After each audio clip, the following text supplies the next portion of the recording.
আসসালামু আলাইকুম রহমতুল্লাহি ওয়া বারাকাতুহু। সুপ্রিয় দর্শক, আপনারা সবাই কেমন আছেন? আজকে একটি নতুন ভিডিও নিয়ে চলে এসেছি আপনাদের সামনে। আপনারা মুরগি কেটে কিভাবে বুঝবেন মুরগি কী সমস্যা হয়েছে। আমরা প্রথমত 2-3টা মুরগি জবাই করে নিয়েছি যেগুলো বেশি দুর্বল। আমাদের কয়েকদিন আগে গাম্বুরা হয়েছিল, তার পরবর্তীতে ওষুধ খাওয়ানোর পরে মোটামুটি মর্টালিটি হার সব কমে গিয়েছে। তারপর আমরা কেটে দেখছি যে কী সমস্যা রয়েছে, কোনো সমস্যা আছে কি না।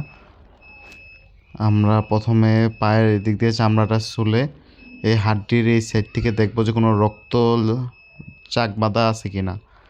প্রথমত আমাদের মূল কাজটা কেটেই প্রথমে দেখবো এদিকে কোনো রক্তর বাব আছে কি না, তাহলে বুঝতে পারবো যে গাম্বুরা রয়েছে। আমরা দেখতে পাচ্ছি এইটার মধ্যে কোনো রক্তর ভাবটা তেমনভাবে নেই। তারপরে আমরা এখন পেটের ভিতর কেটে দেখছি যে পেটের ভিতর কী অবস্থা। আমরা একটা কেটে কখনো বুঝতে পারবো না মুরগিটার কী অবস্থা। আমাদের অবশ্যই 2-3টা কেটে দেখতে হবে। যেগুলো বেশি দুর্বল সেগুলো আমাদের কেটে দেখতে হবে। আমরা প্রথমে নাড়িগুলো দেখছি যে এটার আমাশা কীরকম আছে, আমাশা আছে কিনা বা অন্য কোনো সমস্যা আছে কিনা। আমরা তেমনভাবে অন্য কোনো সমস্যা দেখতে পাচ্ছি না, আমাশা আছে কিনা। তার জন্য আমরা এটার নালিগুলো 2-1 জায়গাতে কেটে দেখবো যে হজম প্রক্রিয়াটা কোন জায়গায় কতটুকু হয়েছে। আমরা প্রথমে ভার্জাটা কেটে দেখছি, যেটি কাটলে আমরা বুঝতে পারবো যে এটার ভিতর গাম্বুরা আসছিল কি না। এই বাচ্চাটা কেটে আমরা দেখলাম যে এটি বাচ্চাটা অনেক বড় হয়ে রয়েছে। এটি একটি সাবুদানার মতো হওয়ার কথা, কিন্তু এটা বেশি বড় হয়ে রয়েছে। তার জন্য বুঝতে পারলাম যে হালকা গাম্বুরা সমস্যা রয়েছে। তারপর আমরা নালিগুলো কেটে দেখছি যে হজম ঠিকমতো হচ্ছে কি না।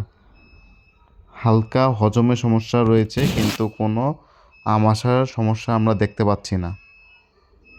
আমরা তারপরে দেখবো যে রানীক্ষেতে সমস্যাটা রয়েছে কিনা। এটার জন্য আমরা গিলাটা কেটে আমরা মাঝখান বরাবর কেটে দেখবো যে এটাতে কোনো সময় গোটা গোটার মতো কোনো কিছু দেখা যায় কিনা, বা ফুলা বা অস্বাভাবিক চামড়াটা অনায়াসে খুললা চলে আসতেছে। এরকম হলে আমরা বুঝতে পারবো যে এটা রানীক্ষেতের সমস্যা।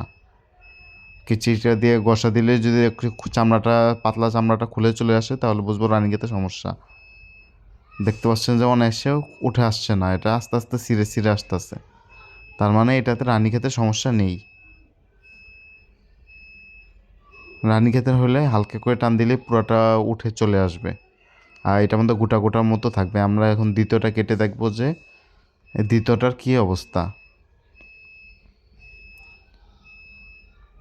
আমরা পপুলার কোম্পানির একজন সার্জনকে দিয়েই কাটাচ্ছি। সে কেটে পোস্টমর্টম করে দেখতে পারবে যে কোনো সমস্যা আছে কিনা। এখানে হালকা করে রক্ত দেখা যাচ্ছে, মানে এটার মধ্যে এখনও গাম্বুরাটাও রয়েছে। গাম্বুরাটা পুরোপুরি সারেনি। আমরা পরবর্তীতে কাটছি বাকিটা। কাটার পরে আমরা এই আগেবারের মতোই সম্পূর্ণ চেক করে দেখব। আপনারা যে সময় নতুন কাটবেন সে সময় হলো খুবই সাবধানতার সাথে কাটবেন। আমরা যেভাবে দেখিয়ে দিয়েছি সেভাবেই কাটবেন, তাহলে আশা করি বুঝতে পারবেন কোনো সমস্যা আছে কি না। আপনার যদি আমাশার সমস্যা থাকে তাহলে এই পাইপগুলোর ভিতরে, নাড়িভুঁড়িগুলোর ভিতরে আপনারা দেখতে পারবেন যে শক্ত হয়ে রয়েছে, কিংবা লাল একবার রক্ত জমাট বাঁধতে রয়েছে এরকম, বা মানে এরকম, মানে প্রথম থেকে অনেক শক্ত হইয়া বার হয়েছে এরকম দেখতে পারবেন। আমরা এটার গিলাটাও কেটে দেখবো যে রানীক্ষেতের সমস্যাটা আছে কিনা। মুরগির রানীক্ষেতের সমস্যা হলেও খুবই ডেঞ্জারাস। এটা প্রথম থেকে চিকিৎসা না করলে আমাদের চিকিৎসা করে বাঁচাতে কষ্ট হয়ে যাবে। আমরা মোটামুটি শিওর যে এটার গাম্বুরার সমস্যাটাই রয়ে গিয়েছে, পুরোপুরি ক্লিয়ার হয়নি। তার জন্য আমরা হলো এই নতুন করে আবার কিছু ওষুধ চালাবো। নতুন করে ওষুধ চালাবো বলতে আমরা ডাক্তার কি সাজেস্ট করে যে যায় তা আপনাদেরকে দিয়ে দিব। গাম্বুরা হলে এগুলো চালাবেন, কিংবা রানীক্ষেত হলেও আপনি এগুলো চালাতে পারেন। এগুলো চালালে আপনার গাম্বুরা এবং রানীক্ষেত যে কোনো ভাইরাল ডিজিজের ক্ষেত্রে এই ওষুধগুলো ভালো কাজ করবে।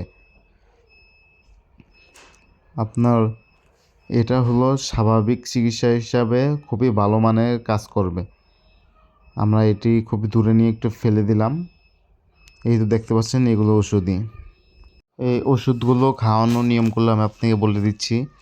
সিপ্রোসিন সিপ্রোসিনটি আপনার 2 লিটার পানিতে 4 গ্রাম দিবেন, মানে 1 লিটার পানিতে 2 গ্রাম করে। লিভার টনিক, যে কোনো লিভার টনিক ইউজ করতে পারেন, হ্যাঁ, 1 লিটার পানিতে 2 গ্রাম করে। তারপরে রয়েছে 3 নম্বরে জিলিয়ন। জিলিয়ন একটি অ্যান্টিভাইরাল, আপনারা যে কোনো অ্যান্টিভাইরাল ইউজ করতে পারেন। এটি 1 লিটার পানিতে 1/2 গ্রাম, মানে 2 লিটার পানিতে 1 গ্রাম করে। এর পরবর্তীতে আপনার যে কোনো একটি এনজাইম ইউজ করতে পারেন, সবচেয়ে ভালো কাজ করবে এনজাইম এক্সেল। এটা 1 লিটার পানিতে 1 গ্রাম করে, শুধুমাত্র সকাল আর দুপুরে। আর টক্সিন বাইন্ডার, যে কোনো টক্সিন বাইন্ডার ইউজ করতে পারেন, সেটা হলো শুধু দুপুরে ইউজ করবেন। সিপ্রোসিনটি সকাল রাত, লিভার টনিকটি শুধু রাত। এতটুকুই আজকের জন্য।